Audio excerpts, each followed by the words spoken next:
Sistem Necromancer, bab 521 sampai dengan 525. Bab 521 Kamu benar-benar tahu cara menikmati dirimu sendiri. Kami telah membahas masalah pabrik sebelumnya. Namun perancang kurcaci itu tidak menyangka harus mencari alamat hari ini. Sekalipun Anda tidak familiar dengan istilah penyediaan energi, Anda tetap dapat memahami samar-samar artinya. Keluarkan peta yang Anda bawa dari tas Anda. Ia membentangkan kertas itu di atas meja, berdiri di atas kursi, menunjuk ke suatu titik, dan berkata, "Pak, inilah titik yang kami pilih akhir-akhir ini. Ini bisa memperhitungkan dua area yang Anda sebutkan." Wu Heng melihat ke arah yang ditunjuknya. Ini adalah kawasan yang baru dikembangkan, lokasinya di sisi timur. Faktanya, jumlah penduduk di pulau itu tidak sebanyak di dunia modern. Kapasitas pasokan listrik yang disediakan oleh stasiun utama dapat sepenuhnya memenuhi kebutuhan seluruh penduduk pulau. Wu Heng mendengarkan penjelasan pihak lain tentang keunggulan lokasi ini dan mengangguk setuju. Di sini lumayan. Aku akan menyuruh orang-orang membersihkannya dulu selama 2 hari ke depan. Setelah ahli mesin aneh itu selesai merencanakan, kita bisa langsung memulai konstruksi. Baiklah, saya akan mengatur seseorang untuk mulai bekerja saat saya kembali. Ya, Wu Heng mengangguk. Setelah membahas pemilihan lokasi pembangkit listrik, ia bertanya, bagaimana perkembangan perluasannya? Si kurcaci bersandar di kursinya. Semuanya berjalan lancar. Selanjutnya pembangunan rumah. Setelah batu batanya tiba, kita bisa melanjutkan. Sesuai rencana sebelumnya, beberapa bangunan akan dibangun lebih besar dan lebih megah. Dimengerti, tuanku. Selesai berbicara tentang kurcaci, Wu Heng memikirkannya sejenak, dan karena tidak ada lagi yang bisa dilakukan, ia berkata, "Baiklah, mari kita lakukan ini untuk saat ini. Jika ada kesulitan selama pembangunan, harap segera beritahu Envier. Jangan buang waktu." "Baiklah, kalau begitu aku akan kembali dan menjelaskan pekerjaannya." "Pergi." Si kurcaci berdiri, membungkuk sedikit, dan meninggalkan ruang pertemuan. "Tunggu sampai pihak lainnya pergi." Wu Heng juga berdiri dan menuju ke Jalan Dengta. "Saya membeli beberapa bahan alkimia dari toko-toko di sepanjang jalan. Kami memesan kamar pribadi di sebuah pub bernama Red Coral. Saya juga sempat berpikir untuk memesan kamar pribadi di Nautilus. Lagi pula, kamar itu milik saya sendiri dan akan lebih nyaman. Tetapi setelah memikirkannya matang-matang, saya memutuskan untuk keluar. Akan lebih baik bagi Silagui dan saya untuk lebih jarang muncul di sana." Saat itu sudah mendekati senja. Terdengar ketukan di pintu kamar pribadi. Pintu terbuka, dan 2 sosok dengan tudung menutupi wajah mereka berjalan masuk dari depan dan belakang. Melihat Wu Heng adalah satu-satunya orang di ruangan itu, mereka pun melepas tudung mereka, memperlihatkan saudara perempuan peri yang tampak serupa tetapi berbeda. Silagui, dengan rambut pirang panjang yang diikat di belakang kepalanya, kulitnya lembut dan berkilau, cerah, dan wajahnya yang gemuk seperti bayi, memiliki sepasang mata yang sangat cerah dan ada aura tajam yang kontras dengan wajahnya yang imut.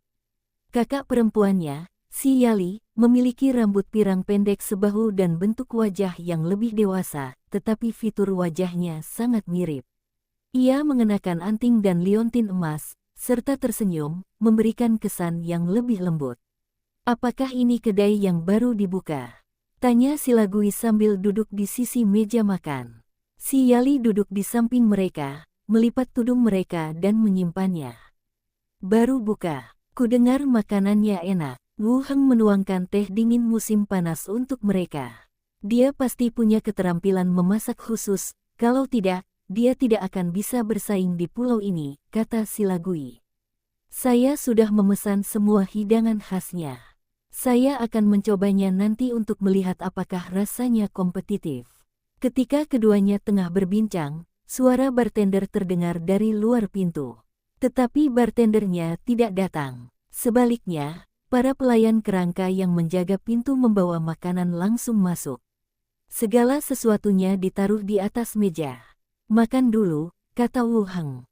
Setelah makan beberapa gigitan, Wu Heng menyesap gelas anggurnya dan berkata, saya baru saja bertemu dengan para perancang pulau ini. Proyek perluasan sudah memasuki tahap pembangunan rumah. Kira-kira kita akan mendapatkan penduduk dari mana? Di mana? Silagui mengangkat alisnya. Kenapa kau terdengar seperti sedang menculik orang, dasar ahli nujum? Apa? Maksudku, bagaimana kita bisa menarik orang untuk tinggal di pulau ini? Tanya Wu Heng. Silagui mengunyah potongan daging sapi dan berkata, ada dua cara. Pertama, melonggarkan pembatasan siapapun yang boleh datang ke pulau ini. Siapapun yang bisa menetap akan diberikan izin tinggal. Kedua, mengajukan permohonan ke kantor pusat untuk pemukiman. Beberapa suku atau kelompok etnis yang tidak memiliki tempat tinggal tetap akan dikirim ke sini untuk menjadi penduduk pulau. Mana yang lebih baik? Si Lagui menggeleng. Sebenarnya tidak sehebat itu. Si Yali, yang berdiri di sampingnya, melanjutkan penjelasannya. Yang pertama adalah melonggarkan pembatasan masuk ke pulau itu. Ini akan menarik para buronan yang tidak lagi dapat bertahan hidup di negara asal mereka dan datang untuk tinggal di pulau itu. Yang kedua adalah migrasi suku, yang juga berbahaya. Jika suatu suku merasa tidak adil, memberontak di pulau itu bukanlah hal yang mudah. Silagui menatapnya dan mengangguk, ya, itulah maksudku. Wu Heng bersandar di kursinya, merenungkan apa yang dikatakan keduanya. Jika pembatasan dilonggarkan, siapapun dapat tinggal di pulau itu, dan orang pertama yang datang mungkin adalah penjahat yang mencari perlindungan. Menurut pilihan kedua yang disarankan Silagui, jika asosiasi tersebut memindahkan beberapa suku yang tidak memiliki pemukiman tetap ke pulau tersebut, masalah yang lebih besar mungkin akan timbul. Penjahat hanyalah masalah keamanan publik. Jika suatu suku bersatu, yang mungkin mereka lakukan adalah menggulingkan rumah besar pemilik pulau. Tidak ada yang normal, tanya Wu Heng. Silagui berkata, ini akan memakan waktu. Seperti yang Anda katakan sebelumnya, jika pulau harta karun berkembang dengan baik, orang-orang secara alami akan bersedia datang ke pulau itu. Wu Heng menatapnya dan berkata, biarkan orang-orangmu datang ke pulau itu. Silagui mengangkat alisnya dan berkata, pergi, kau menargetkanku. Wu Heng tersenyum, hanya menggodanya. Kami melanjutkan obrolan tentang beberapa hal di pulau itu. Silagui menyeka mulutnya dengan lembut, lalu menatap matanya dan bertanya, beberapa hari yang lalu, Mini membawa orang-orang ke asosiasi untuk memilih gulungan karir. Kudengar kau telah menambahkan 2 pelayan baru. Ada nada bertanya dalam suaranya. Wu Heng menyesap minumannya, menata kata-katanya, lalu berkata, mereka semua teman Mini. Waktu aku meninggalkan pulau terakhir kali, mereka memintaku untuk membawa mereka ke sini agar dia tidak kesepian di rumah. Kamu baru saja menjadi pemilik pulau, dan sepertinya kamu tahu cara menikmati dirimu sendiri, kata Silagui. Wu Heng menjelaskan, mereka memang budak yang kubeli. Masih ada puluhan di tempatku dulu menjadi kapten. Budak, Silagui penasaran. Si Yali juga melihat, ya, tempat saya bekerja sebelumnya adalah kota perbatasan antara 2 negara, dan ada pedagang budak di sana. Saat itu, ada kelompok bernama Warhammer Party, para bandit yang berencana menyerang kota. Para pedagang lokal dan mereka yang mampu semuanya pergi, dan yang paling miskin diizinkan masuk ke kota, tetapi para budak masih berada di tangan para pedagang budak. Saya tidak punya pilihan selain membeli beberapa budak lagi, dan sisanya tetap tinggal di kota di sana, mengelola sebuah toko kecil. Kedua peri itu menatapnya dengan heran. Awalnya saya pikir memiliki banyak pembantu adalah cara untuk menikmati hidup. Tapi sekarang saya mendengar cerita seperti itu. Seorang pemimpin tim kecil benar-benar membeli budak-budak itu dengan uangnya sendiri. Silagui berkata tanpa sadar, pantas saja cahaya suci murni tidak berpengaruh padamu. Kau sama sekali tidak bertingkah seperti ahli nujum. Wu Heng menepuk pahanya dan bergerak mendekat. Kau tidak tahu, waktu itu ada rumor di kota bahwa aku membeli budak-budak itu untuk ritual nekromansi. Banyak orang memandangku seperti tukang jagal. Silagui terhibur dan tersenyum, siapa yang menyuruhmu memilih necromancer? Aku tak bisa menahannya. Mimpiku adalah menjadi seorang pangeran, mewarisi tahta sejak lahir. Apa gunanya seorang pangeran? Lalu aku akan mengangkatmu sebagai menteri. Kau pantas dipukuli, bukan? Mereka berdua bertengkar, dan Silagui bahkan lupa tentang pembantu barunya. Si Yali duduk di samping, meletakkan dagunya di atas tangannya, menatap mereka berdua sambil tersenyum. Bergumam, itu hebat. Keluar dari pub, ketiganya berpisah di luar dan masing-masing menaiki kereta kembali ke kediaman mereka sendiri. Ketika kami kembali ke rumah besar itu, hari sudah gelap. Masuk ke lobi. Dari ruang pelatihan di satu sisi, suara pelatihan para pembantu terdengar, terengah-engah. Mengenakan pakaian olahraga modern, kerah dan bagian belakang kemejanya basah oleh keringat. Bertambahnya 2 orang pembantu baru telah meningkatkan semangat dalam mengikuti pelatihan. Lihat Wu Heng kembali. Beberapa pembantu datang dengan cepat. Tuan, apakah Anda sudah makan? Tanya Mini. Saya makan di luar. Kalau begitu aku akan menyiapkan kue untukmu. Lanjut Mini. Wu Heng menyentuh telinga kelincinya dan berkata, tidak, aku sudah kenyang dan tidak bisa makan lagi. Oh, kalian teruslah berlatih dan jangan lelah. Baik, guru. Mini membawa kedua temannya kembali ke ruang pelatihan. Envier mengikuti Wu Heng ke ruang tamu. Duduklah di samping. Envier menyeka keringat di dahinya dan berkata, Tuan, saya menghubungi beberapa armada yang memesan hari ini. Armada mereka akan tiba di pelabuhan dalam beberapa hari ke depan. Karavan itu memakan waktu yang lama.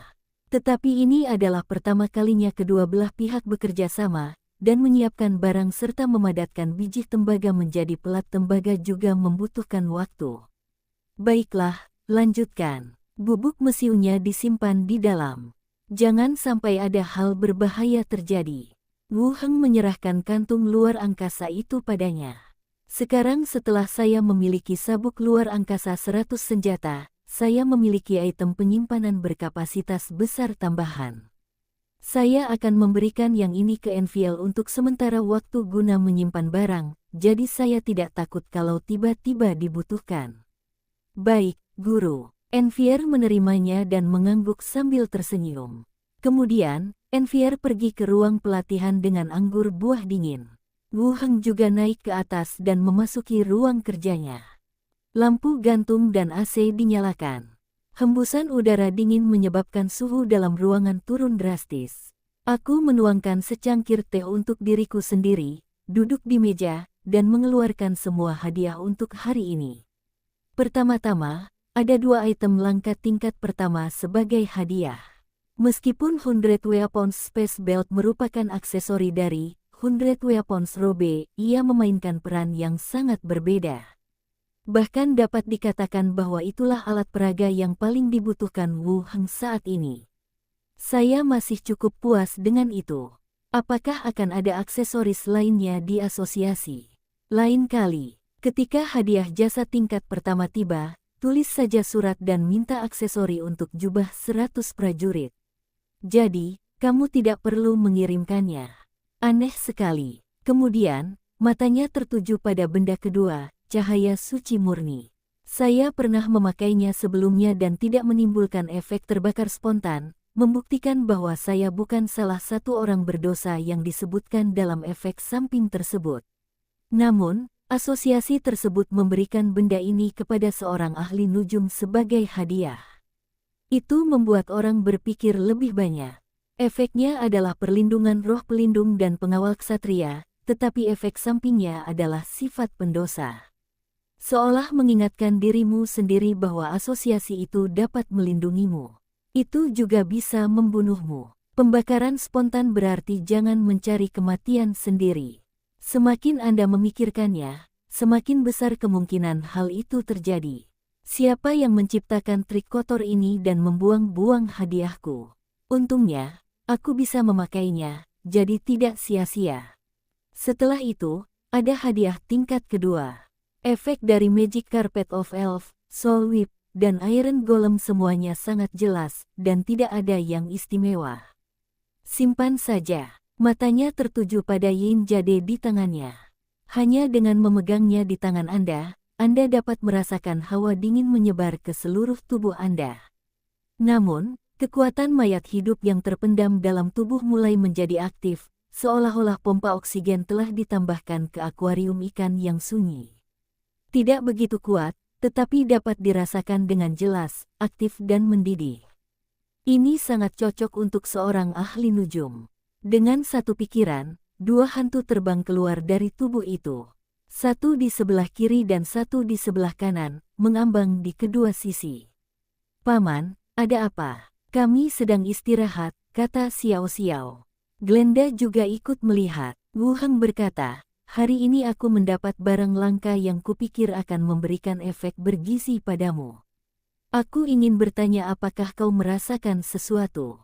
"Aku tidak memperhatikan. Mungkin aku ditipu oleh penjual di jalan," kata Xiao Xiao. Bab 522 Ksatria Cahaya.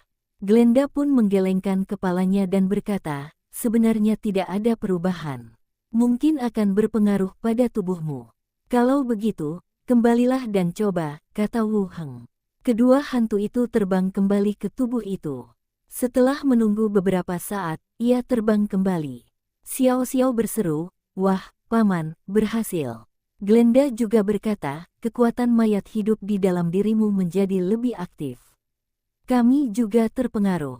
Kecepatan penyerapannya sekitar 2 kali lebih cepat dari sebelumnya. Memberi makan hantu. Bahkan dapat dipahami pula bahwa hantu itu sedang mengalami peningkatan di dalam tubuh. Kekuatan mayat hidup memberi mereka nutrisi, dan poin pengalaman mereka akan meningkat perlahan, tetapi efeknya tidak tinggi. Akan lebih baik melahap hantu lainnya, yang akan lebih cepat. Efeknya begitu bagus. Wu Heng juga sedikit terkejut. Tapi kalau dipikir-pikir lagi pula, barang-barang itu diberikan sebagai imbalan atas jasa tingkat kedua, jadi efeknya pasti tidak terlalu buruk. "Bagus kalau berhasil. Kamu mau kembali?" tanya Wu Heng. Xiao Xiao berkata, "Aku ingin menonton kartun. Saya juga hanya keluar dan jalan-jalan." Orang baik, dia tampaknya tidak peduli apakah itu bergizi atau tidak. Kalau begitu, mainlah sendiri-sendiri, dan kecilkan volume suara saat menonton kartun. Oh, kedua hantu itu pun bubar, dan Wu Heng menyingkirkan Yin Yu. Kemudian, Wu Heng terus mengeluarkan item kedua Linbing Jade Talisman. "Sambil makan tadi, saya juga bertanya kepada Silagui tentang fungsi jimat giok ini. Menurut penelitian masing-masing, sang pahlawan menyegel salah satu kemampuannya dalam jimat giok. Bila ada bahaya, hancurkan jimat giok untuk melepaskan kekuatan di dalamnya. Alat peraga semacam ini tidak bisa diperoleh hanya dengan mengandalkan prestasi, melainkan hanya orang-orang yang mendapat perhatian lebih dari asosiasi yang bisa memiliki alat peraga ini. Ini dapat dianggap sebagai posisi kunci yang dilindungi. Di antara imbalan jasa tingkat kedua Silagui, ada juga satu hal yang sama-sama dimiliki oleh keduanya. Bagaimanapun, itu adalah hadiah yang bagus. Setelah membaca tentang benda dan alat peraga aneh, dua terakhir adalah buku keterampilan. Dia mengambil cangkir teh dan menyeruputnya. Dia dengan santai mengambil buku berjudul Teknik Ledakan Mayat dan mulai membacanya. Sebagai faksi nekromansi, ini adalah mantra berkekuatan tinggi yang dapat dipelajari hampir semua orang selama mereka mencapai level tertentu. Prinsip kerjanya tidak jauh berbeda dengan Evil Explosion. Namun efeknya adalah membuat mayat tersebut menghasilkan efek ledakan yang besar. Sekalipun gagal menghancurkan bangunan, itu sudah cukup untuk membunuh makhluk di sekitarnya. Terutama keterampilan semacam ini dapat ditandingi. Gunakan teknik pelatihan mayat dan teknik serangga wabah, lalu picu teknik ledakan mayat setelah serangga wabah mati. Bentuklah satu set kombinasi. Efeknya masih sangat bagus. Juga karena kemampuannya dapat dikombinasikan, lebih banyak ahli nujum lebih suka mengendalikan mayat daripada kerangka selama pertempuran. Saat keterampilan beralih ke halaman terakhir, perintah sistem akan muncul. Keahlian yang terbuka, ledakan mayat. Course Explosion akhirnya terbuka. Setelah memikirkannya, saya memutuskan bahwa situasi saat ini tidak cocok, jadi saya menyerah untuk mencoba keterampilan saya. Letakkan buku keterampilan ledakan mayat di rak buku belakang. Setelah kembali, saya melanjutkan membaca buku kedua Serious Injury Technique. Menurut pengantar dalam buku, cedera serius adalah mantra kutukan yang menyebabkan keadaan negatif. Sebenarnya sinar ini sama jenisnya dengan sinar yang melemahkan dan sinar penyakit. Namun level dan efeknya lebih kuat. Setelah dilepaskan ke target, ia akan terluka parah. Keterampilan terbuka, cedera parah. Perintah sistem muncul lagi. Selesai melihat kedua keterampilan itu, Wu Heng berdiri dan meregangkan badan. Di luar jendela sudah larut. Tak jauh dari situ, dua hantu tengah menonton kartun sementara yang satu tengah membaca buku. Lihat, aku akan kembali ke kamarku untuk tidur. Kedua hantu itu mengangguk. Wu Heng kembali ke kamar tidurnya dan pergi tidur untuk beristirahat. Hari berikutnya, setelah Wu Heng sarapan, dia langsung pergi ke dunia zombie. Tentara kerangka berkumpul di gerbang pabrik. Konvoi itu perlahan mendekat dari arah garasi dan berhenti di pinggir. Wu Heng naik ke kursi kopilot. Qi Hancai menyerahkan tablet berisi peta luring dan berkata, bandaranya cukup jauh. Rute yang kita tetapkan adalah memutari perimeter, mencapai lokasi terdekat, lalu menyeberangi 2 blok untuk mencapai bandara. Rute konvoi adalah mencoba untuk tetap dekat dengan jalan luar, lalu menyeberangi area pemukiman. Meskipun jalannya memutar, namun jauh lebih cepat daripada melintasi seluruh ibu kota provinsi. Tentu saja, zombie di kota juga termasuk dalam rencana pembersihan, tetapi bandara harus diduduki terlebih dahulu. Baiklah, ayo pergi. Wu Heng melihatnya dan berkata langsung. Qi Hancai mengangguk dan mengangkat interkom untuk memberitahu semua orang.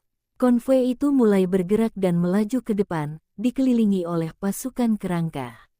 Truk itu melaju beberapa saat. Wu Heng bertanya, bagaimana kabar Wang Haibing? Tidak ada masalah dengan pembangkit listrik pabrik militer. Pembangkit itu bisa beroperasi sendiri tanpa perlu dirawat. Lagi pula, tidak perlu ada yang menambahkan bahan bakar. Wang Haibing pergi ke kota Xinfu kemarin dan seharusnya memeriksa pembangkit listrik hari ini.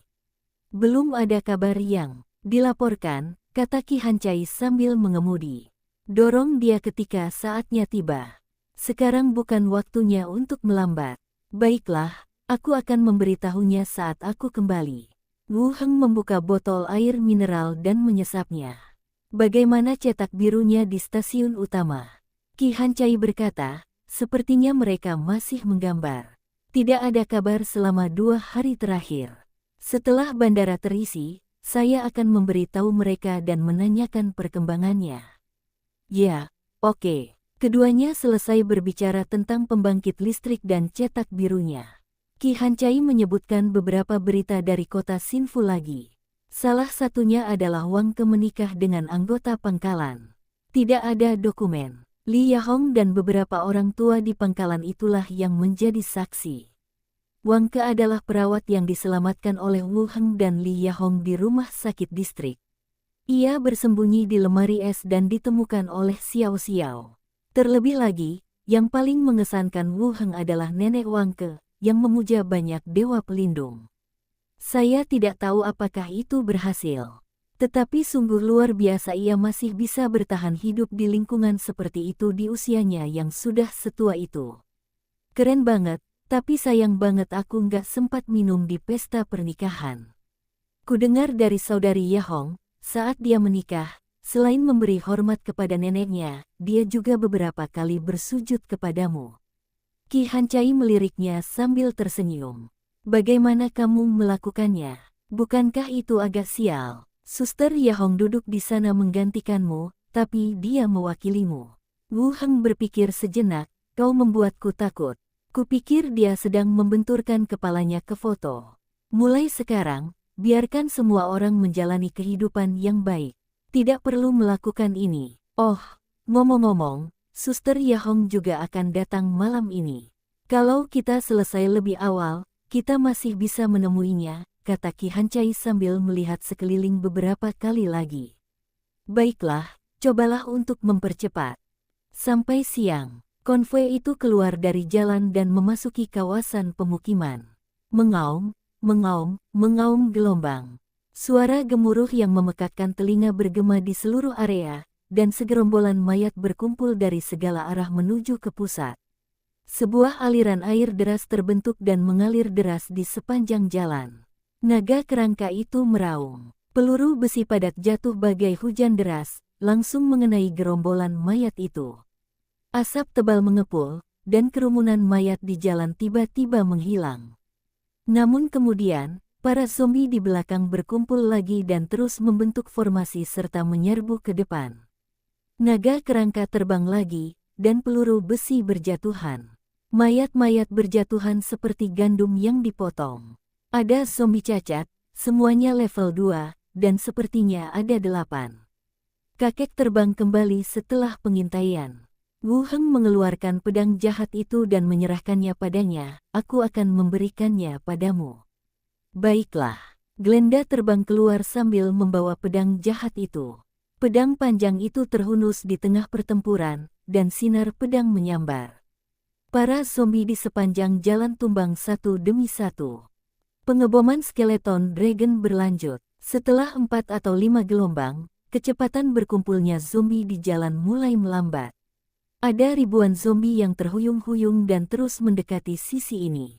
Di masa lalu, Wu Heng akan memerintahkan kerangka untuk maju pada saat ini.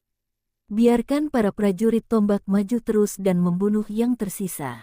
Hari ini, saya punya ide yang berbeda. Dia mengulurkan tangannya dan cahaya suci murni muncul di tangannya. Benda ini, yang digunakan oleh asosiasi untuk memperingatkan dirinya sendiri, dapat memanggil pelayan ksatria untuk memperjuangkannya. Saya masih penasaran dengan efek seperti apa yang dapat dihasilkannya.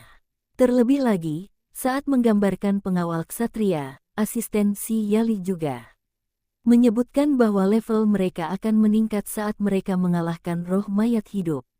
Zombie seharusnya dianggap sebagai sejenis mayat hidup. Dilihat dari ciri-cirinya, tidak ada bedanya dengan mayat. Wu Heng mengenakan lambang di dadanya dan mengaktifkan kekuatan di dalamnya. Cahaya keemasan melesat keluar dari lambang itu dan mengembun menjadi seorang ksatria yang tersusun dari cahaya keemasan di depannya. Helm, baju besi, dan pedang panjang di tangan. Meskipun terbuat dari cahaya, garis besarnya jelas.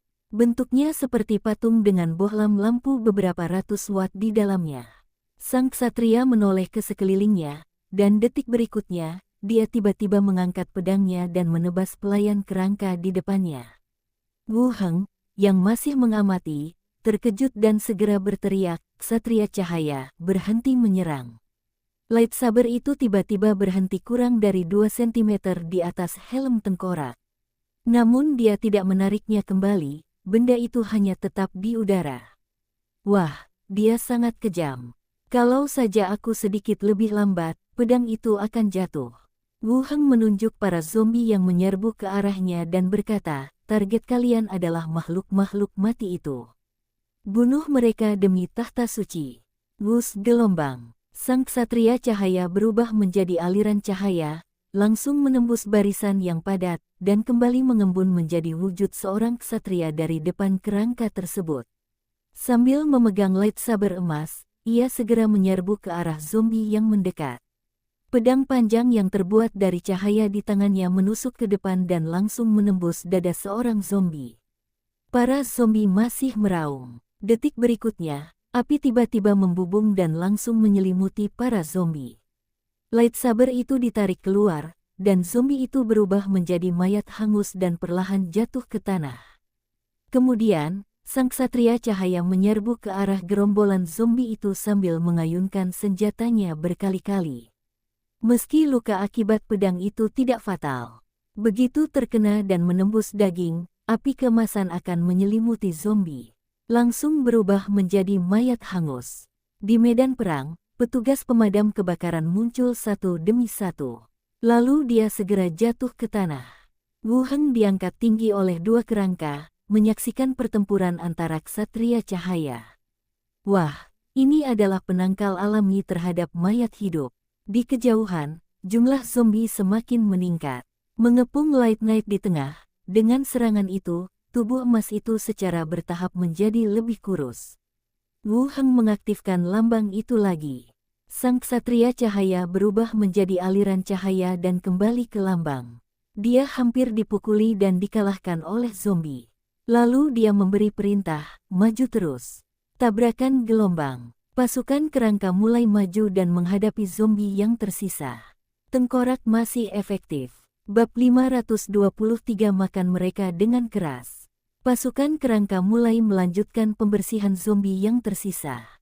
Wu Heng mulai merangkum karakteristik ksatria cahaya yang baru saja dipanggilnya. Dari luar, tubuhnya termasuk tipe pemanggilan unsur, tidak hanya badannya saja, baju sirah dan senjatanya pun sama. Hiu elemen air yang dipanggil oleh keong monster air yang diperoleh sebelumnya adalah pemanggilan elemen. Sifat-sifat unsurnya berbeda, tetapi tidak ada perbedaan mendasar. Keuntungan terbesarnya adalah tidak ada beban fisik. Meskipun masih akan diserang dan menimbulkan kerusakan tertentu, namun tidak akan menimbulkan kerusakan yang fatal seperti tubuh fisik.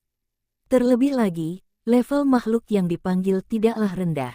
Sekarang levelnya 4 dan dapat terus meningkat seiring ia membunuh makhluk mayat hidup. Jika Anda mencapai level 5, itu setara dengan level 18. Secara tidak langsung menambahkan pengawal tingkat tinggi. Metode serangannya adalah serangan tebasan biasa.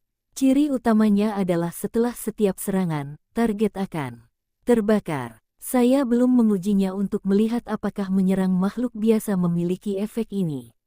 Namun kemungkinan yang lebih besar adalah penindasan makhluk hidup yang tidak mati. Sekarang tampaknya barang aneh ini masih cukup bagus. Akan lebih baik jika tidak ada efek samping. Tidak jauh, Glenda terbang mundur dan melemparkan pedang jahat bersarung itu. Zombie-zombie cacat itu semuanya mati.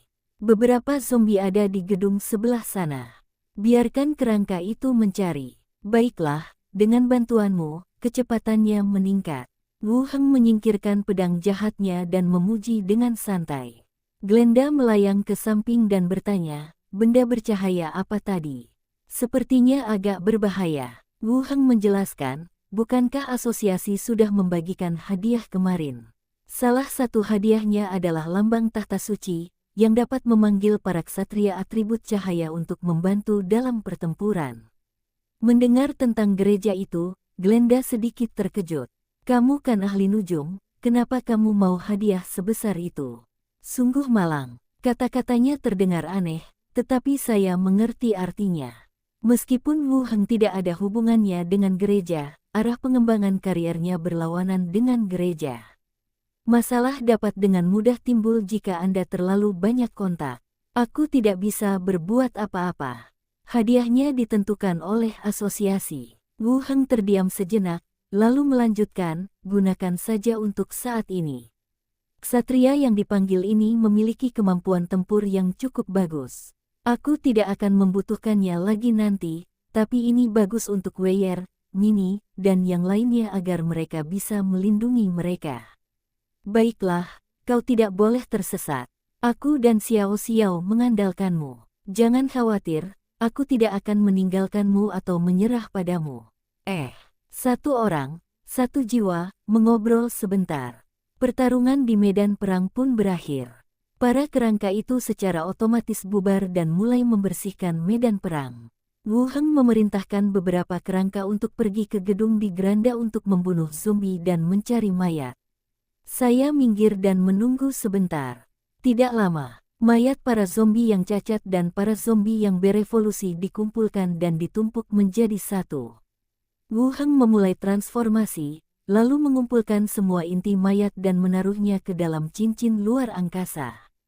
Kemudian, ia terus merilis Battlefield of the Dead di sepanjang jalan. Satu persatu, kerangka itu berdiri, menggoyangkan tubuh mereka, dan bergabung dalam antrean. Saat saya datang ke sini, saya hanya membawa lebih dari 50.000 kerangka, tetapi sekarang jumlahnya setidaknya 2 kali lipat. Sekilas, yang Anda lihat hanyalah kerangka putih yang padat. Wu Heng mengeluarkan walkie-talkie-nya dan berkata, katakan pada konvoi untuk datang dan terus bergerak maju. Menerima. Konvoi itu melaju dari belakang. Wu Heng kembali ke truk dan melanjutkan perjalanannya. Suara ledakan bom itu sangat keras hingga membuat semua zombie di sekitar tertarik mendekat. Jalan tim ke depan menjadi lebih mulus. Telah menempuh perjalanan jauh. Mobil di depan tiba-tiba melambat, dan terdengar suara dari interkom, "Saudari Qi, ada penghalang jalan di depan, dan ada rambu bertuliskan, jembatan sedang dalam perbaikan, silakan putar balik. Apakah kita masih bisa melanjutkan perjalanan?"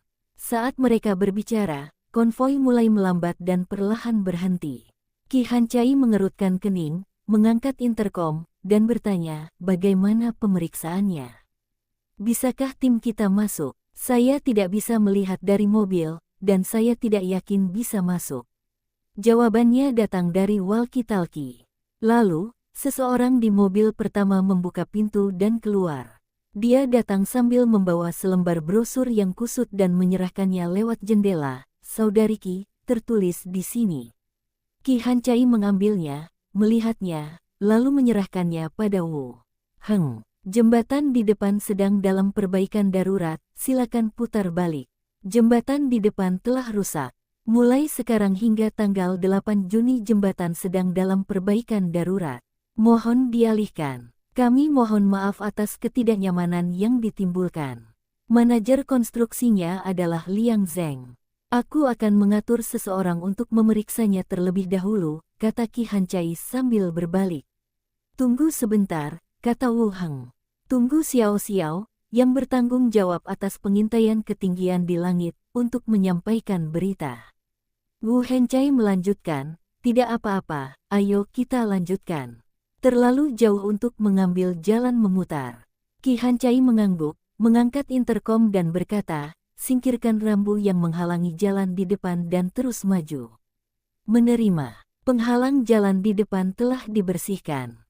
Konvoi mulai mendekat. Saat konvoi bergerak maju, Wu Heng melihat pagar oranye yang tingginya hampir sama dengan tinggi seseorang di kota itu. Dan kata-kata besar, "Silakan memutar karena konstruksi." Di jembatan yang menghubungkan dua jalan, rumah-rumah dibangun. Rangka besi dan pelat baja berwarna membuatnya tampak seperti kotak penjaga sementara, tetapi dibangun dengan kokoh dan dapat menahan angin dingin. Kedua sisi jembatan, tempat jalan terhubung, terputus di depan dan belakang.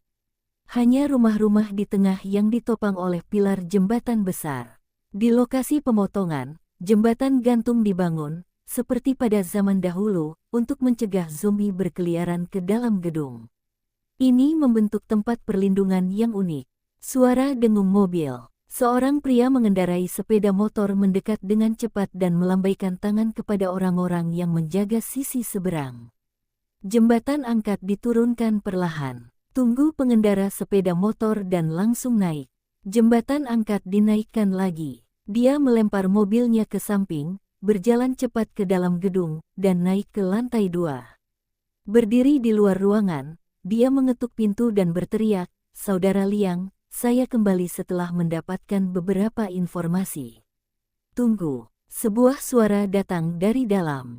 Tak lama kemudian, pintu terbuka dan seorang wanita muda namun kurus keluar, menundukkan kepalanya dan berjalan cepat. Pria di atas sepeda motor itu menatap punggung wanita itu, menatapnya beberapa kali sebelum memasuki ruangan. Ruangan itu remang-remang, nyaris tak mampu menahan hawa dingin. Seorang pria paruh baya dengan rambut cepak, tinggi kurang dari 1,7 meter dan berkulit agak gelap, duduk di sofa, sambil dengan santai mengikat-ikat pinggangnya. "Apa yang baru saja terjadi? Apakah tentara memasuki kota?" Pria di atas sepeda motor itu langsung berbalik dan berkata cepat, "Saudara Liang, itu kerangka." Sekelompok besar prajurit tulang mengenakan baju sirah dan memegang tombak besi. Ada juga naga terbang tulang, yang melemparkan makanan kepada kita terakhir kali, dan truk-truk. Mata Liang Zheng menyipit. Orang-orang dari kota Xinfu itu. Pasti mereka. Aku belum pernah dengar ada pangkalan lain yang punya naga terbang seperti ini.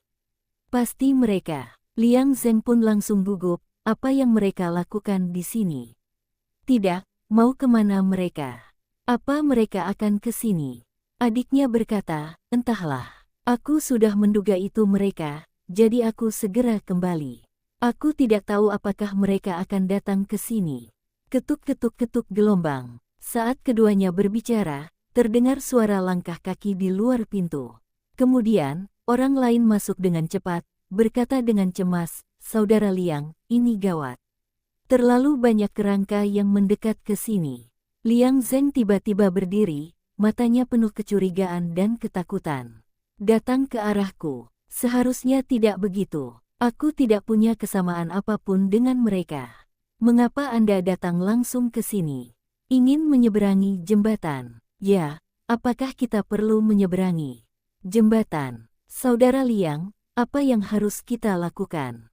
Liang Zeng mengeluarkan pistol dari laci dan berkata, Saudara-saudara, siapkan senjata kalian. Ayo kita keluar dan lihat. Saudara Liang, mereka dari kota Xinfu, dan ada terlalu banyak prajurit tulang. Jangan bicara omong kosong, kita tidak punya tempat untuk lari. Liang Zeng memasang kembali pistolnya, mengenakan jaketnya, dan berkata, mungkin kita bisa menghasilkan uang. Beberapa orang berjalan cepat ke gedung di sisi lain. Melalui jendela, Anda dapat melihat konvoi yang diparkir di kejauhan dan kerangka yang membentang sejauh mata memandang. Setelah menelan ludah, dia berkata, ambilkan walkie-talkie untuk mereka. Aku ingin bicara dengan mereka.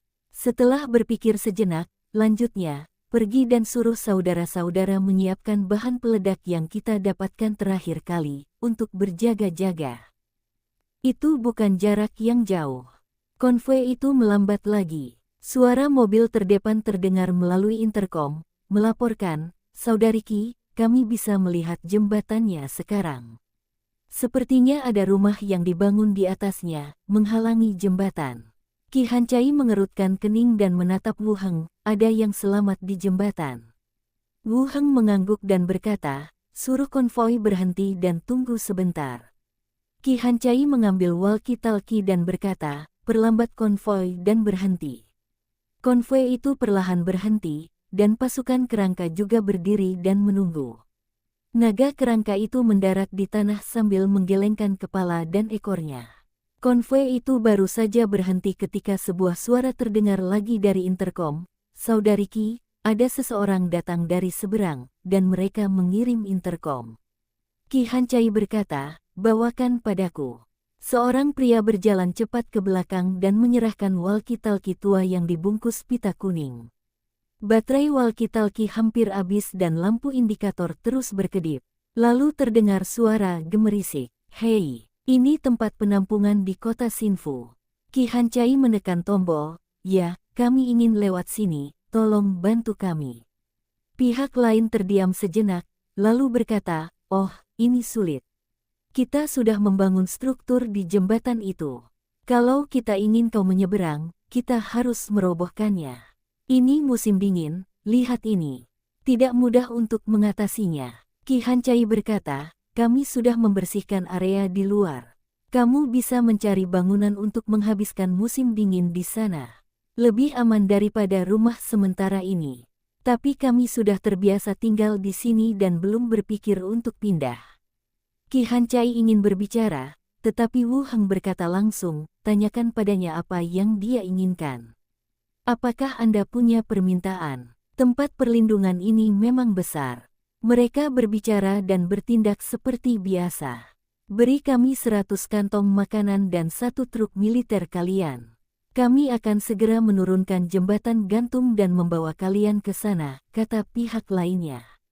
Qi Hancai melirik Wu Heng. Jangan berjanji padanya dulu. Qi Hancai berkata melalui interkom, kita perlu membicarakan ini. Tunggu sebentar. Bagus. Qi Hancai menatapnya dengan bingung. Wu Heng berkata, tunggu sebentar. Ya. Qi Hancai mengangguk, mengambil walkie-talkie di sisinya dan memberi perintah. Menunggu beberapa saat, Xiao Xiao terbang kembali. Dalam visual yang dibagikan, bahan peledak terdengar sedang dipersiapkan. Mata Wu Heng langsung menyipit. Dia berbisik, "Pergi, bunuh mereka." "Apa?" Qi Hancai mengira dia sedang berbicara padanya dan bertanya dengan lembut. "Tidak apa-apa, tunggu sebentar," kata Wu Heng sambil melipat tangannya dan menunggu. Di jembatan, di dalam gedung, Liang Zeng dan beberapa orang lainnya sedang menunggu hasilnya. Seseorang bertanya, "Saudara Liang, syarat yang Anda ajukan terlalu banyak. Mustahil mereka akan menyetujuinya." Liang Zeng tiba-tiba berbalik, raut wajahnya menunjukkan kegembiraan. "Mereka pasti terburu-buru ke sini. Mereka tidak punya waktu untuk membuang-buang waktu bersama kita. Ayo kita ambil apapun yang bisa kita dapatkan. Pertama, kita hajar mereka sampai babak belur. Setelah mereka lewat, kita bisa mengikuti jejak mereka dan pergi dari sini. Kita tidak perlu khawatir akan pembalasan. Apakah ini mungkin?" "Kenapa tidak?" Nada bicara Liang Zeng tiba-tiba terhenti. Gerakannya kaku, matanya terbuka lebar, dan dia dipenuhi rasa takut. Klik gelombang. Terdengar suara tulang yang terpelintir. Leher Liang Zeng tiba-tiba terpelintir ke belakang dan tubuhnya jatuh ke tanah. Beberapa orang yang tersisa terkejut oleh pemandangan di hadapan mereka dan tiba-tiba berdiri dari tempat duduk mereka untuk menonton pemandangan itu. Mati gelombang. Liang Zeng, seorang pria yang telah menelan inti mayat dan tubuhnya diperbesar. Dia meninggal di sini dengan cara yang aneh. Aku tidak merasakan apa-apa," kata orang lain dengan susah payah. Dengan ekspresi ngeri dan tidak percaya di wajahnya, dia mengeluarkan pistol dan mengarahkannya ke arah teman-temannya. "Apa yang kau lakukan? Letakkan senjatamu. Kamu gila, ya?" Bang bang bang gelombang. Terdengar suara tembakan. Peluru beterbangan ke arah satu sama lain. Beberapa orang di ruangan itu jatuh ke tanah, darah mengalir di tanah. "Tolong!" Seorang laki-laki keluar dengan susah payah sambil berteriak keras. Kemudian pistol yang tergantung itu menembak lagi. Pukul bagian belakang kepala. Ruangan itu menjadi sunyi senyap. Ada suara tembakan dari sisi lain. Mereka sepertinya sedang berkelahi. Sebuah suara terdengar dari mobil terdepan. Qi Hancai menatap Wu Heng, mereka sedang bertengkar satu sama lain. Wu Heng mengangguk, "Kemarilah." Qi Hancai mengangkat interkom dan memberikan perintah secara langsung. Konvoi itu perlahan mendekati jembatan gantung dan berhenti di sisi lain. Wu Heng melirik jembatan gantung dan ketinggian beberapa meter di bawahnya. Orang-orang ini cukup pintar. Mereka benar-benar menemukan metode ini untuk mencegah zombie mendekat. "Pergi dan turunkan jembatan gantungnya," perintah Wu Heng. Jembatan gantung itu berdiri tegak seperti tembok yang menghalangi jalan di depan. Tidak peduli seberapa bagus pantulanmu, tetap saja sulit untuk melewatinya. Keranmu naik ke punggung naga terbang dan terbang langsung ke sisi yang berlawanan. "Turunkan jembatan angkat," Wu Heng berkata. "Ada bahan peledak di jembatan. Kirim seseorang yang berpengetahuan tentang ini untuk membersihkannya. Hati-hati, itu adalah bahan peledak rakitan. Mudah dibuat, mudah dibongkar." Qi Hancai segera memberi perintah dan seseorang berjalan mendekat dan mulai menyingkirkan bahan peledak. "Kaki, pisahkan mereka. Jumlahnya cuma 4. Kalaupun meledak, mungkin tidak akan bisa meledakkan mobil kita." Seorang korban melemparkan benda itu ke tangannya. Qi Hancai berkata, "Di sini, terus periksa kekokohan jembatan gantung untuk melihat apakah truk bisa melewatinya. Kalian bawa kerangka-kerangka itu dan masuk ke dalam gedung untuk melihat apakah ada orang lain." Perintah diberikan dan semua orang segera mengambil tindakan. Beberapa orang mulai memeriksa kekokohan jembatan gantung, dan beberapa orang memasuki gedung dengan kerangka. Mayatnya diseret keluar bersama beberapa pria dan wanita. Qi Hancai pergi untuk mencari tahu. Dia pun kembali dan menyerahkan bahan peledak serta pistol yang telah dikumpulkannya, lalu berkata, "Jembatan gantung itu perlu diperkuat. Selain korban tewas, ada 4 perempuan dan 2 laki-laki di dalamnya. Mereka semua tahu cara perawatan mesin. Apa yang mereka rencanakan?" Dia cukup takut, tetapi dia mungkin akan pergi bersama kami, jawab Qi Hancai. Wu Heng berpikir sejenak dan bertanya, apa hubungannya dengan orang-orang yang sudah mati itu? Mereka bilang mereka semua adalah penyintas dari daerah sekitar yang awalnya tidak saling kenal dan kemudian berkumpul di sini. Tidak menutup kemungkinan beberapa dari mereka berbohong, kata Qi Hancai. Sebarkan di bak truk. Baiklah. Qi Hancai terus memberi perintah. Setelah Wu Heng selesai memindahkan perbekalan ke dalam, ia memerintahkan pembongkaran bangunan yang menghalangi jembatan, termasuk lembaran papan busa besi biru dan beberapa lembaran besi. Tidak sulit untuk membongkarnya. Tak lama kemudian, benda itu dibongkar dan ditumpuk di samping. Ayo, kita pergi ke sana. Semua orang keluar dari mobil dan mengambil benda-benda berat dari truk. Truk-truk melaju dengan hati-hati satu persatu, diikuti oleh pasukan kerangka secara berkelompok. Tunggu sampai semua orang melewati jembatan, kembali ke mobil dan lanjutkan perjalanan. Meninggalkan jembatan, kami meneruskan perjalanan agak jauh. Sekelompok besar zombie muncul lagi di depan. Konvoi berhenti di belakang. Seekor naga kerangka terbang di atas kepala, menjatuhkan bom seperti hujan badai. Ledakan itu meraung dan langit berubah terbalik. Setelah beberapa putaran pengeboman, jumlah zombie di sepanjang jalan mulai berkurang secara bertahap. Wu Heng melepaskan ksatria cahaya lagi, jangan serang kerangka itu, pergi bunuh mayat-mayat di luar. Ksatria itu berubah menjadi aliran cahaya lagi dan muncul di depan tim. Sambil memegang pedang panjang, dia menebas para zombie satu demi satu. Api menyelimuti para zombie, secara bertahap mengubah mereka menjadi mayat hangus yang jatuh ke tanah. Menunggu sang ksatria cahaya, tubuhnya redup lagi. Wu Heng membawanya kembali dan terus membiarkan pasukan kerangka membersihkan jalan. Setelah 2 pertempuran berturut-turut, Light Knight berhasil membasmi hampir 1000 zombie. Faktanya, efektivitas tempurnya cukup bagus. Ini memiliki efek khusus pada mayat hidup khususnya. Namun, levelnya tetap tidak berubah. Wu Heng agak skeptis. Ia mengira persyaratan peningkatan akan sama beratnya dengan pengalamannya sendiri. Jika itu yang terjadi, Light Knight mungkin tidak akan pernah mencapai level kelima seumur hidupnya.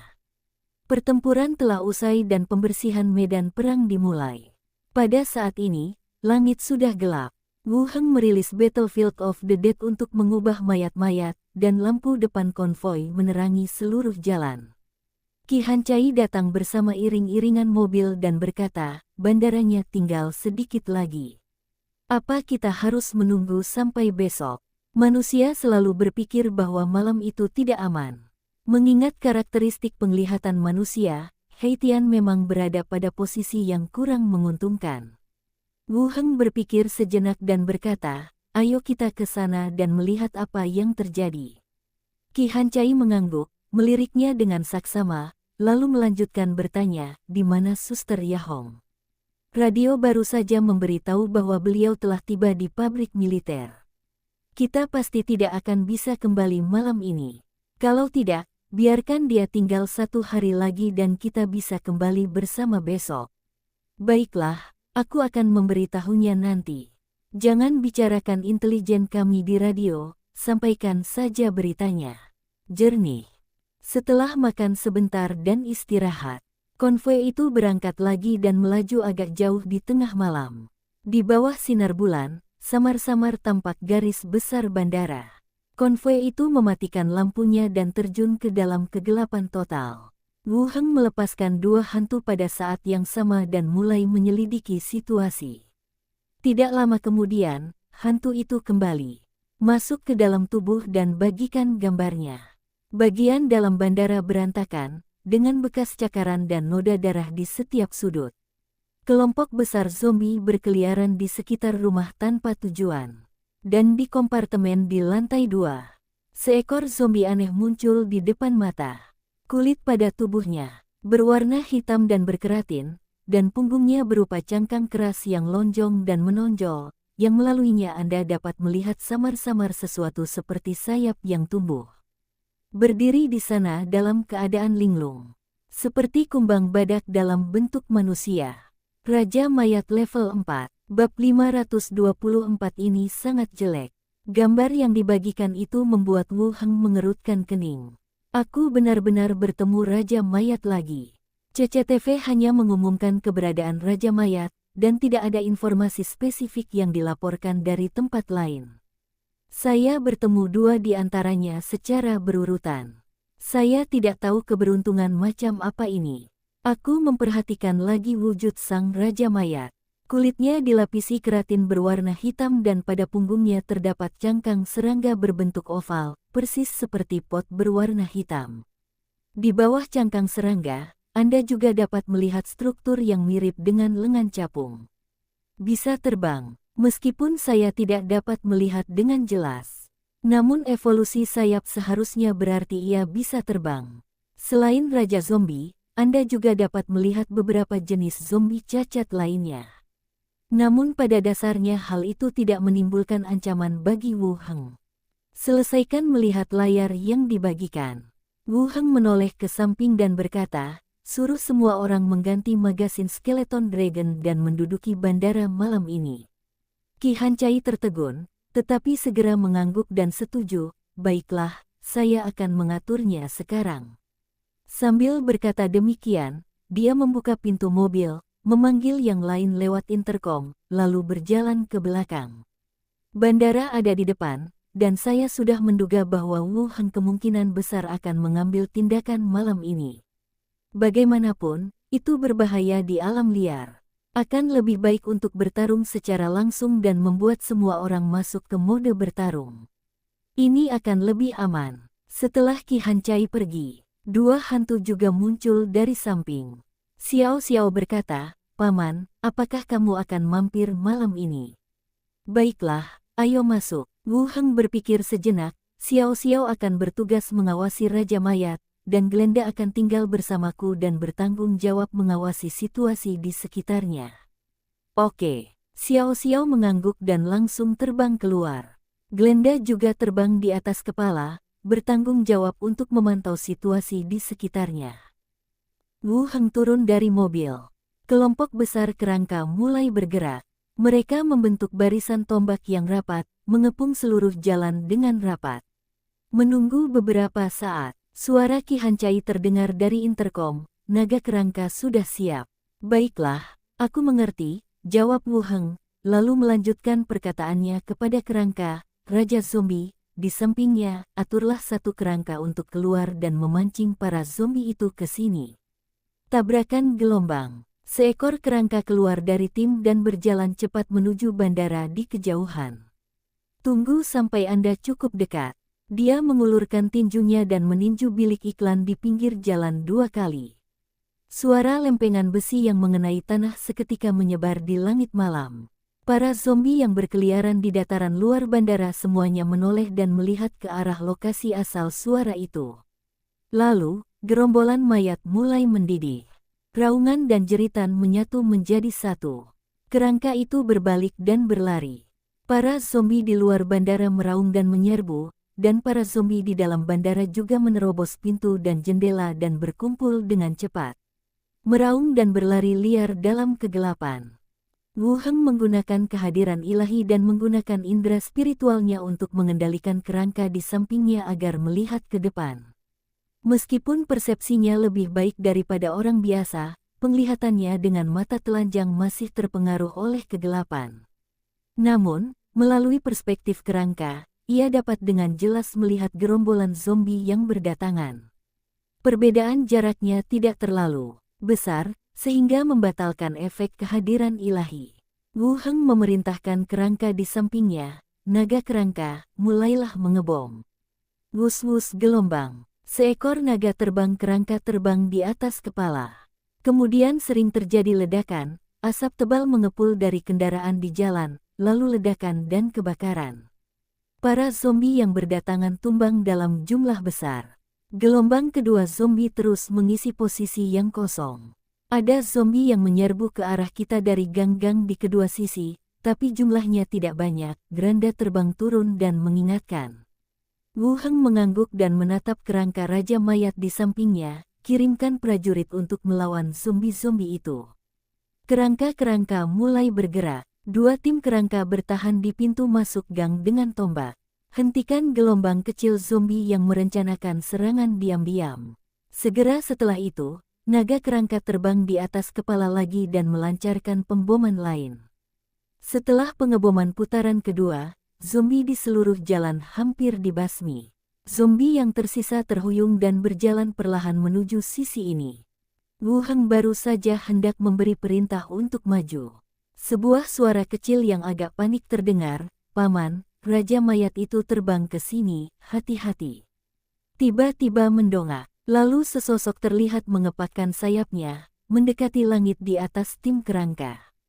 Ingin terburu-buru, Wu Heng menatap pihak lain, dan ketika target tidak menunjukkan niat untuk menurunkan ketinggiannya, dia menyadari bahwa ada sesuatu yang salah. Sasarannya adalah konvoi di belakang. Ia percaya bahwa armada adalah kekuatan utama tim. "Hentikan dia dan biarkan skeleton menembak," kata Wu Heng segera.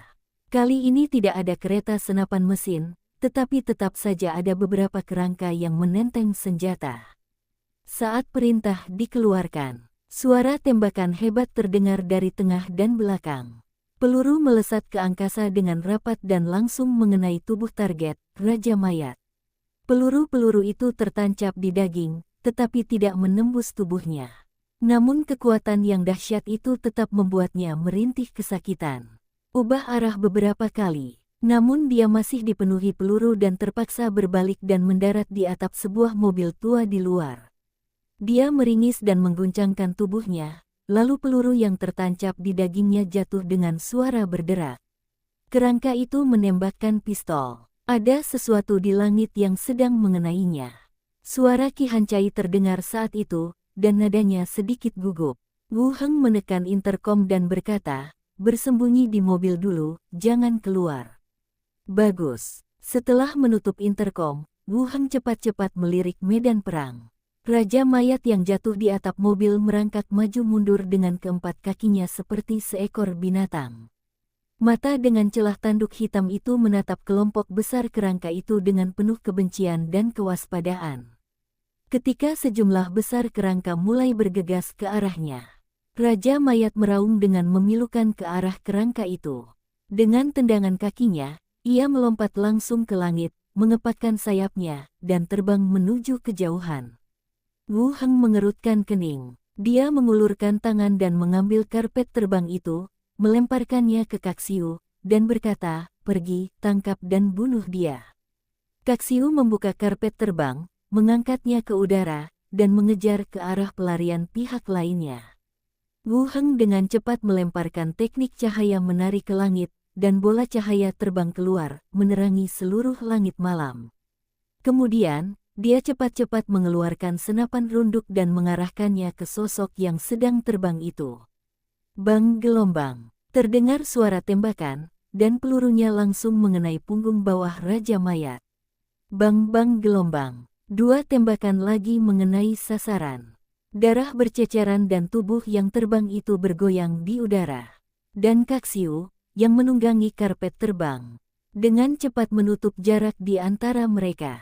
Dia melompat ke karpet terbang dan mendarat langsung di punggung orang lain. Karpet terbang itu tidak dapat dikendalikan oleh siapapun, sehingga ia menggulung kembali menjadi bola dan jatuh dari langit.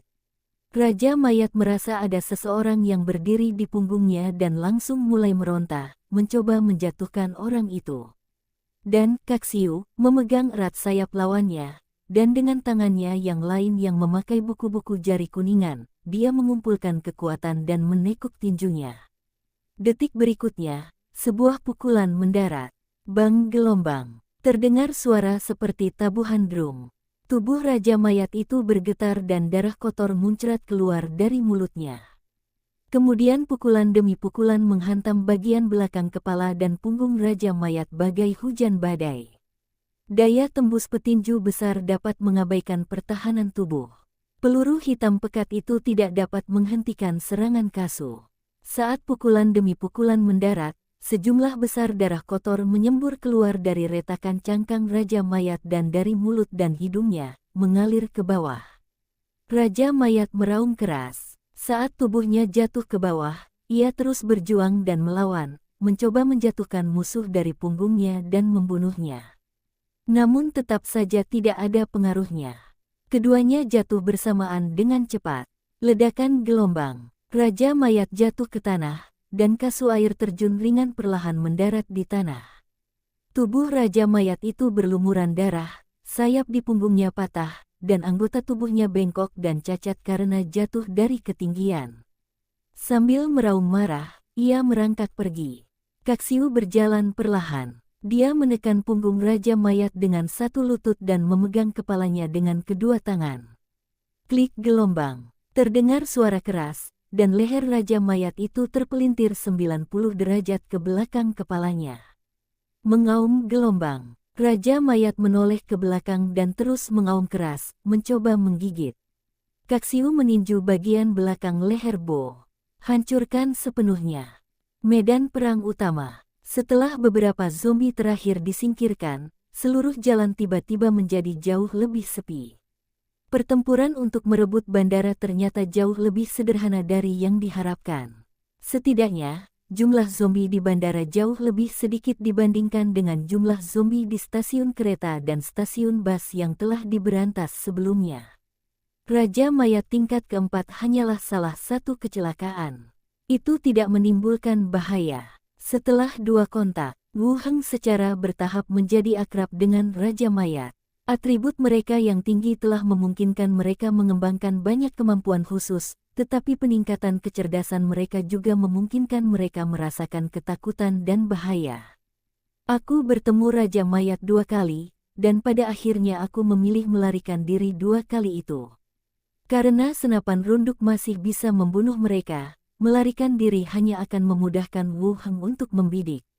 Tentu saja, bisa terbang masih agak tak terduga. Para kerangka mulai membersihkan medan perang. Xiao Xiao juga terbang kembali dari kejauhan. Paman, Raja Mayat itu sudah mati. Lehernya patah karena pukulan Kaksiu. Sambil berbicara, Kaksiu juga berjalan mendekat dari tidak jauh. Di satu tangan dia menyeret mayat Raja Mayat, dengan leher patahnya masih menempel di kepalanya, dan di tangan lainnya dia memegang karpet terbang yang digulung. Dia menerobos melewati kerangka itu dan melemparkan tubuhnya ke tanah. Paman, cepat ubahlah dan lihat apakah kerangka yang muncul itu bisa terbang. Xiao Xiao melayang di samping, terus mendesak. Wu Heng menatap mayat itu dan segera melepaskan teknik pengendalian tulang. Dagingnya mulai terkelupas, dan sebuah kerangka perlahan berdiri dari tanah. Seluruh kerangkanya dilapisi keratin hitam, dan bagian belakangnya berupa cangkang serangga berbentuk oval. Ketika dibuka, Anda dapat melihat sayap di dalamnya yang mirip dengan sayap capung. Kadang-kadang berjalan tegak dengan 2 kaki, dan kadang-kadang dengan keempat kakinya. Sekarang ia lebih menyerupai kumbang raksasa dibandingkan sebelum ia mati.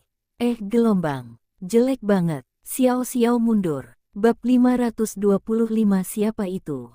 Wu Heng membungkuk, menemukan inti mayat level 4 di tanah, mengemasnya secara terpisah dan menyimpannya. Saya membuka properti kerangka dan melihatnya.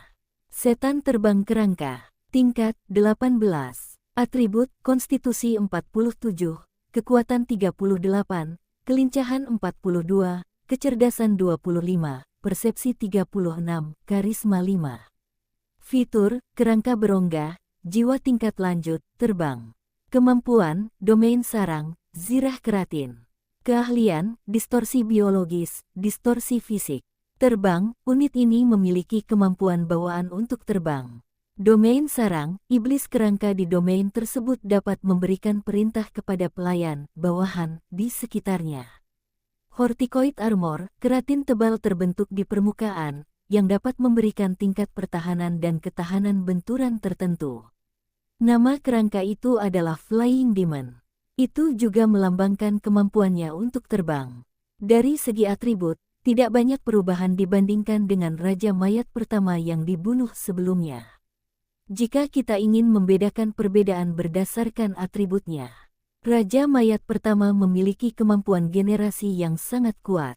Selama cederanya tidak fatal, ia dapat pulih dengan kecepatan yang terlihat oleh mata telanjang. Namun, yang ini tidak memiliki kemampuan regeneratif dan karakteristiknya adalah terbang. Itulah perbedaannya. Mulai sekarang, kau akan dipanggil Fei Mono. 1. Minggirlah dulu, Wu Heng memberinya nama. Skeleton Flying Demon mengepakkan sayapnya dan terbang ke samping, sambil mengamati pasukan kerangka itu. Wu Heng terus mengeluarkan walkie-talkie dan berkata, nyalakan lampu mobil. Menerima. Di bagian belakang, lampu depan konvoi menyala semua, menerangi sekelilingnya. Para kerangka menyeret mayat-mayat zombie yang telah berevolusi dan zombie yang telah berubah bentuk. Wu Heng mulai mengubah mayat-mayat itu, lalu mencari inti mayat yang jatuh di tanah. Setelah mengumpulkan inti mayat, mulailah mengubah mayat-mayat yang tersisa di sepanjang jalan. Medan perang hampir dibersihkan. Dia memanggil Qi Hancai, dan bersama sejumlah besar kerangka, mereka bergegas langsung ke lobi bandara. Aula itu sudah kacau balau. Dindingnya penuh dengan darah dan bekas cakaran, sedangkan tanahnya penuh dengan noda darah merah tua. Biarkan kerangka menyebar dan memeriksa semua lantai dan ruangan di gedung tersebut. Setelah memastikan tidak ada bahaya, biarkan semua orang masuk, kata Wu Heng. Qi Hancai mengangguk, mengangkat interkom dan berkata, masuk. Para penyintas yang menunggu di luar pintu segera masuk. Beberapa orang menarik gulungan kabel listrik, sementara yang lain memegang batang baja.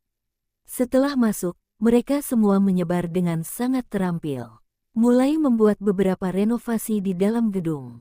Lampu sementara digantung di atap, dan pintu serta jendela disegel kembali dengan batang baja. Pendudukan stasiun kereta api sebelumnya mengikuti langkah serupa, dan tindakannya tampak lebih terampil. Biarkan para penyintas membangun kembali di sini. Wu Heng terus berjalan sepanjang koridor dan menuju ke apron di belakang. Di sini, semuanya terawat dengan baik. Ada beberapa bercak darah, tetapi tidak separah di aula. Pada saat ini, langit sudah cerah. Seluruh pemandangan bandara juga dapat terlihat dengan jelas. Saat dia melihat ke satu sisi, mata Wu Heng sedikit berbinar. Pesawat terbang. Sebuah pesawat penumpang dengan pintu terbuka terparkir di sana, dan banyak salju terlihat di pintunya. Tidak ada gunanya. Setelah kejutan bawah sadar, saya merasa pesawat itu tidak berguna bagi saya. Bukan saja tidak ada seorang pun yang tahu cara mengemudi, tetapi perawatan dan bahan bakar juga menjadi beban.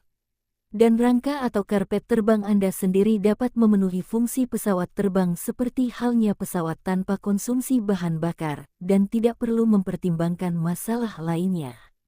Saya berdiri di bawah dan memperhatikan sejenak.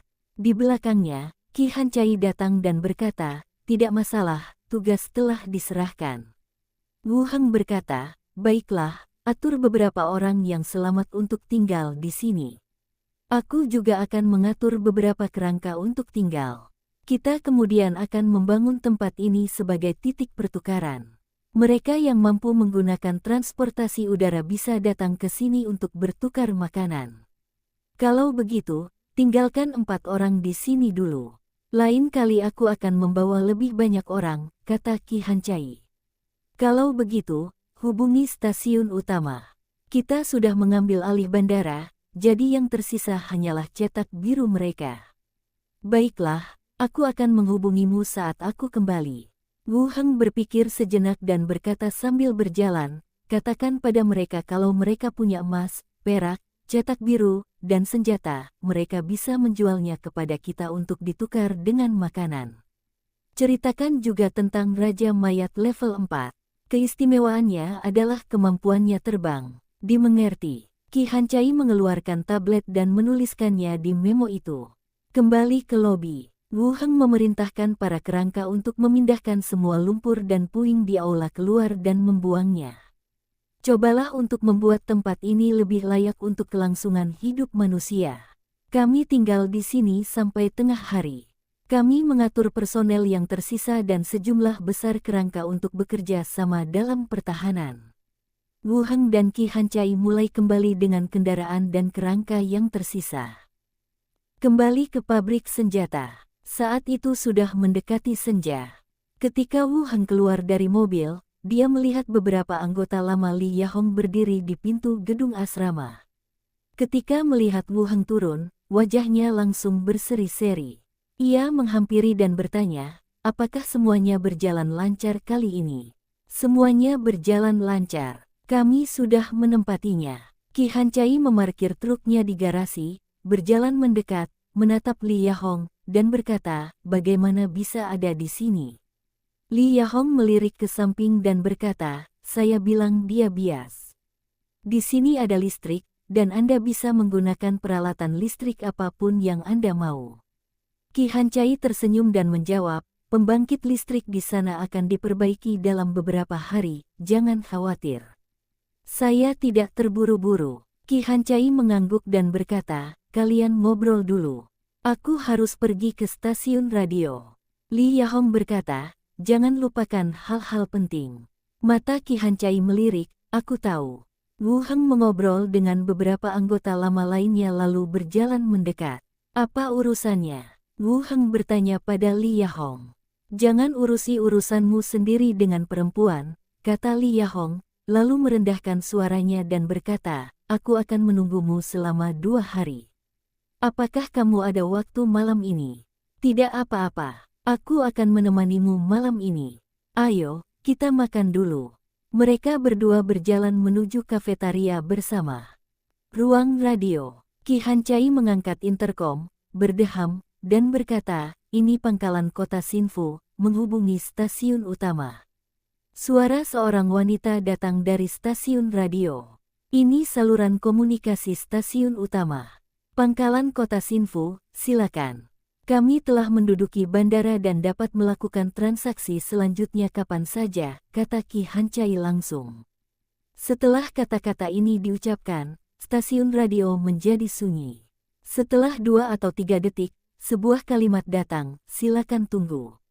Beberapa menit kemudian, terdengar suara laki-laki yang dalam, pangkalan kota Xinfu, apakah bandara yang Anda bicarakan merupakan bandara biasa, atau merupakan ruang terbuka yang dapat menampung pendaratan pesawat?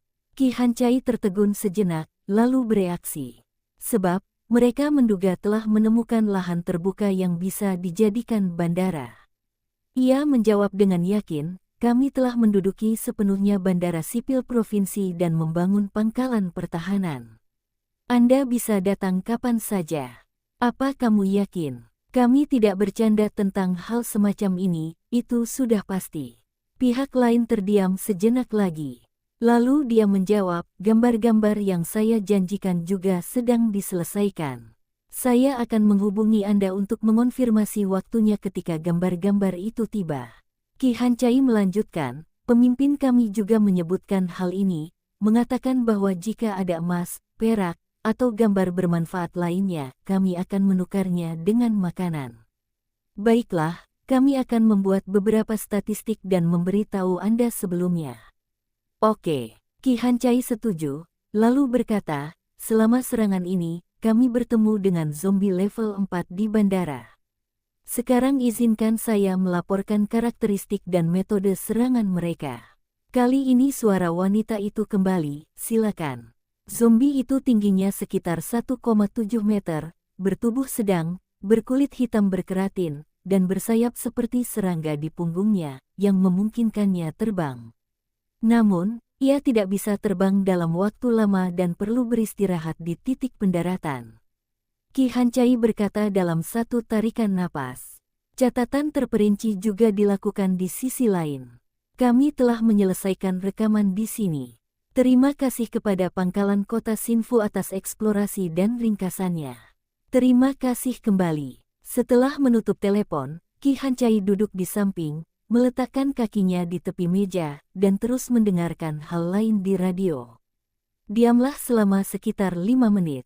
Baru pada saat itulah suara orang lain terdengar dari radio.